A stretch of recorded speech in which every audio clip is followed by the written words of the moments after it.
Okay, we're continuing our series on business drivers or evaluation drivers for selling a business. One of those things, the next thing we want to talk about is the opportunity runway. Explain what that is. Sure. So runway is the opportunity for growth. When buyers buy businesses, they don't want to keep them the same. They always want to grow.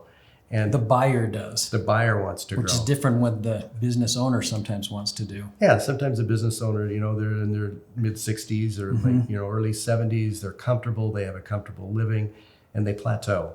So from a buyer's perspective, they want to take that business and scale it. They want to grow it, double it or triple it, and they want to know how. And so what we're talking about here is connecting the dots for the buyer and teaching them how, or giving them an example of how to grow that business. So you're talking about the business owner kind of connecting the dots for the buyer. How would they do that?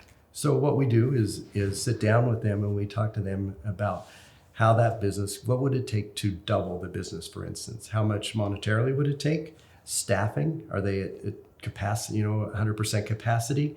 How about their facility? Would they have to lease additional space? And so we talk about the growth, and we set out a plan and a roadmap on exactly how that would happen for the buyer. How often do you find that the business, the owner of the business currently knows, I know I could do that, but I just really don't want to because I don't have the time. I just don't have the energy to do that anymore. Yeah, I'd say half of them are in that one, Okay. in that category. The other half don't know.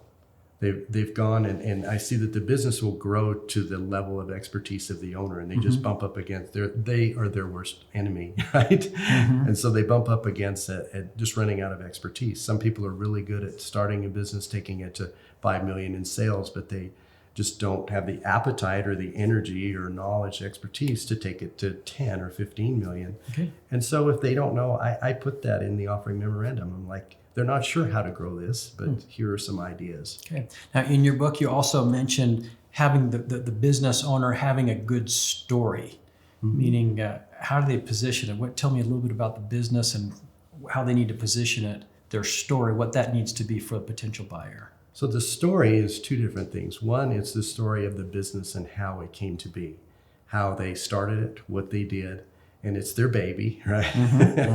How they got the baby to where it is. And then also it's the story about why they want to sell.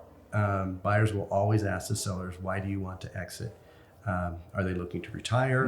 Or are they looking to go? You're selling for a reason. Why? Exactly. And one of the problems I see is if a business owner has multiple businesses and they're selling one, the buyer always feel like they're getting the short end of the deal. Like they're they're divesting themselves of the worst project, right? They're getting rid of the ugly ugly baby and keeping the pretty little baby. So that's sometimes problematic as well.